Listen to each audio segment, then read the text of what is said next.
Oi pessoal, boa tarde, bom dia, né? Não sei que hora que vocês estão assistindo essa aula. Então, na última aula, eu passei um vídeo para vocês que fazia uma ligação dos vírus com as bactérias do reino Monera. E hoje a gente vai dar início a essa unidade 3 que fala sobre um novo reino, que é o reino das bactérias, chamado reino Monera. Essa unidade está na página 26 do livro de vocês. Então, quem são, né, as bactérias? As bactérias já possuem célula, né, são seres unicelulares, mas já possuem uma célula na sua constituição, diferente dos vírus.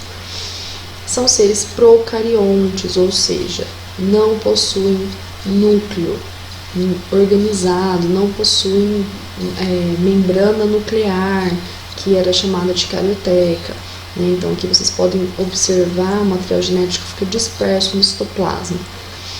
O material genético da bactéria pode ser tanto DNA quanto RNA, e algumas poucas são parasitas, embora a gente sempre associe a bactéria com doença, poucas que são parasitas, tá?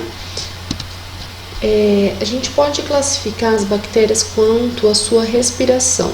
Então, as bactérias podem ser aeróbicas, ou seja, realizam a respiração celular, necessitam de oxigênio para sobreviver, como é o caso das pseudomonas. E temos também as anaeróbicas, ou seja, aquelas que não, respiram, mas elas fermentam para sobreviver. E aí a gente tem dois tipos, as anaeróbias ou anaeróbicas estritas, que só sobrevivem na ausência de oxigênio, então são aquelas que só sobrevivem em lugar que não tem oxigênio. O oxigênio para elas é tóxico, que é, por exemplo, a Clostridium tetani, que é a causadora do tétano. E tem as anaeróbicas facultativas, que são aquelas que podem sobreviver tanto na ausência como na presença de oxigênio, que é, como exemplo, a Escherichia coli, que é aquela que tem grande quantidade nas fezes. Podemos classificar também as bactérias quanto à sua nutrição. Então, elas podem produzir glicose através dos processos de fotossíntese e quimiossíntese. Então, elas conseguem produzir o seu próprio alimento, por esses dois processos. Então, as que conseguem fazer fotossíntese são as cianobactérias, que são as também chamadas de algas azuis, e as nitrosomonas são aquelas que fazem quimiossíntese. Também temos as bactérias heterótrofas, que são incapazes de sintetizar a sua glicose, devendo obtê-la através da alimentação, então elas não conseguem produzir seu próprio alimento. Elas vão respirar, utilizar oxigênio, e elas podem fermentar, fazer fermentação láctica ou fermentação alcoólica, que é o caso da salmonela, que é aquela, que também causa muitos problemas no ovo, quando a gente se alimenta de ovo. Aqui a gente tem um esquema com todas as partes de uma bactéria.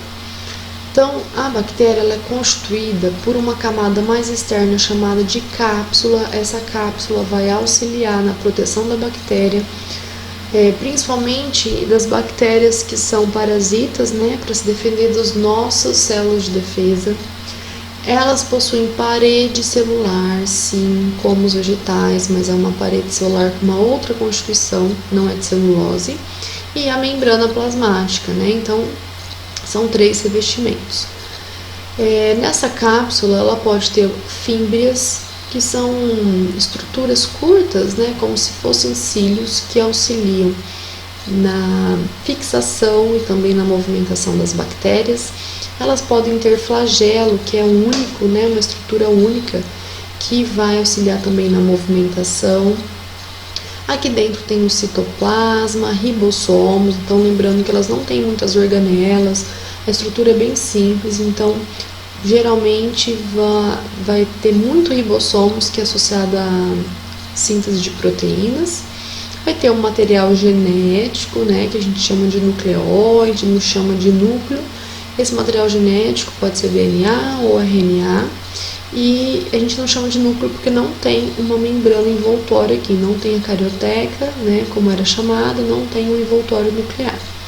Esse mesossomo é uma invaginação da sua membrana que vai auxiliar na respiração, que elas não têm mitocôndria, né? Mas essa membrana vai auxiliar na respiração, e tem algumas enzimas aqui nessa região e às vezes em volta dela toda, que vão estar relacionadas com a respiração. Então, uma outra estrutura que é super importante em bactérias, que a gente vai falar um pouquinho depois, são os plasmídios, que são algumas estruturas de material genético que ficam aqui, ó, localizadas no citoplasma delas, e que elas estão associadas à resistência a antibióticos, tá?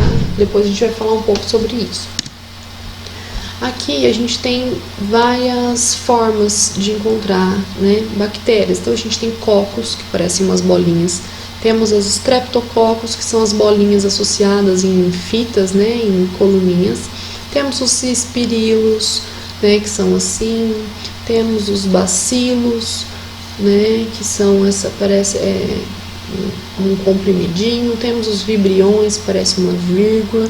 Os estafilococos, que são cocos associados como se fosse um cacho de uvas. Os diplococos, que são cocos associados de 2 em 2. Tem esporos, que são uma forma de resistência que elas conseguem produzir para ficar lá no ambiente, só quando o ambiente estiver favorável volta a se reproduzir. E tem uma que está toda cheia de flagelo aqui, tá? Então podemos encontrar vários tipos de bactérias na natureza.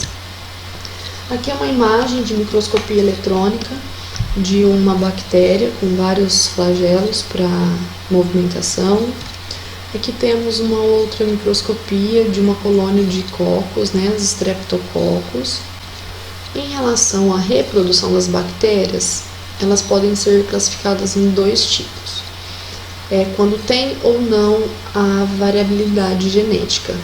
Então a gente pode encontrar a reprodução do tipo assexuada, que é aquela que não tem troca de material genético, por isso não tem variabilidade genética. E a reprodução assexuada das bactérias é a chamada bipartição, também chamada de divisão binária ou cisciparidade. E a reprodução sexuada, que é aquela que tem uma troca de material genético, portanto, aumenta a variabilidade genética. E vamos ter 3 tipos de reprodução sexuada em bactérias: conjugação, transformação e transdução. Então vamos ver direitinho cada uma delas agora. Então, quando a gente fala da reprodução assexuada, a gente está falando de uma bactéria que está aqui com seu material genético, ela duplica o material genético, faz um estrangulamento, né, do seu citoplasma, da sua membrana plasmática, e dá origem a 2 bactérias filhas. Então, as bactérias filhas são idênticas à mãe, porque não tem variabilidade genética, só multiplicou o seu material, né, duplicou o material genético, e ela é muito rápida, então ela permite uma colonização muito rápida. Quando o ambiente está favorável, em intervalo de tempo curto, ela se multiplica. Então, esse é o tipo de reprodução assexuada, chamada bipartição ou cisciparidade. O outro tipo de reprodução, que é do tipo sexuado, quando tem aumento de variabilidade genética pela troca do material genético, a gente vai ver então o primeiro tipo, né, que a gente chama de transdução. Como que acontece a transdução? Aqui eu tenho uma bactéria com o seu DNA bacteriano, e aqui eu tenho um bacteriófago, né, que é aquele vírus que parasita a bactéria. E ele deposita o seu DNA viral aqui. Então, o DNA do vírus é incorporado ao DNA da bactéria. E aí, com, né, o ciclo da bactéria ser clivada, o bacteriófago que vai ser produzido, ele pode ter pedaços de material genético dele mesmo, que é esse rosinha, vermelho, e ele pode carregar também pedaços de DNA bacteriano, que é o laranja. E também, quando cliva, ele pode pegar um pedaço do dele, que é o rosa, e o pedaço do bacteriano, que é laranja.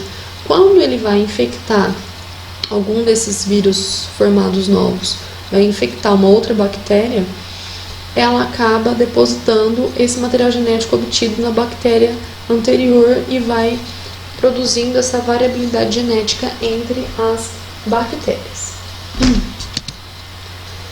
Um outro tipo de reprodução sexuada é a transformação. A transformação é quando uma bactéria é quebrada e ela libera fragmentos de DNA no meio. E esses fragmentos de DNA do meio são absorvidos por uma outra bactéria que está livre no meio ambiente. Tá? Então, uma bactéria morre, libera esse material genético no meio, e uma outra bactéria que está viva absorve esse material genético. Então, vai gerar uma variabilidade genética pela recombinação de diversos fragmentos de bactéria de uma outra bactéria. Esse plasmídio, que é relacionado com a resistência a antibióticos, vai ser trocado. Então, aqui a gente vê uma bactéria com os plasmídios e uma bactéria que não tem plasmídio. Elas formam essa ponte citoplasmática, esse pile sexual, e a que tem plasmídio passa para essa outra os plasmídios, e assim as duas ficam com o plasmídio, que geralmente é associado à resistência a antibióticos. Então, a gente não pode associar a bactéria somente a doenças, como aqui, ela tem diversas outras importâncias.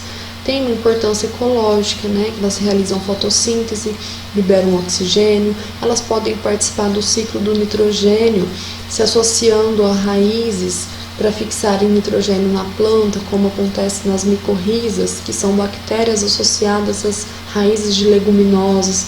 Elas têm importância farmacêutica e biotecnológica, como uma base para a produção de medicamentos ou outros produtos farmacêuticos. São decompositores, então atuam lá na cadeia alimentar, decompondo, né, tudo e todos que participam dela. E tem importância alimentícia, porque também... Pessoal, então, hoje foi a aula introdutória do reino Monera. Na próxima aula a gente fala mais um pouco sobre resistência a antibióticos e as doenças bacterianas. E eu vou deixar umas atividades aí para vocês realizarem. Na página 34 e 35 do livro tem um exercício, os exercícios que eu proponho aí 3, 4, 5, 6, 7, 8 para vocês realizarem. E estou colocando também uma lista com exercícios de bactérias do reino Monera para vocês realizarem, e vocês me dão um feedback até na quinta-feira que vem, tá bom? Bons estudos, bom final de semana, beijo, até mais. Participa de vários processos de fermentação, produção, né, de queijos, de vinhos, de laticínios, então extremamente importante aí as bactérias. A gente acaba associando somente a doenças e não é. Pessoal, então hoje foi a aula introdutória do reino Monera. Na próxima aula a gente fala mais um pouco sobre resistência a antibióticos e as doenças bacterianas, e eu vou deixar umas atividades aí para vocês realizarem. Na página 34 e 35 do livro tem um exercício, os exercícios que eu proponho aí 3, 4, 5, 6, 7, 8 para vocês realizarem, e estou colocando também uma lista com exercícios de bactérias do reino Monera para vocês realizarem, e vocês me dão um feedback até na quinta-feira que vem, tá bom? Bons estudos, bom final de semana, beijo, até mais.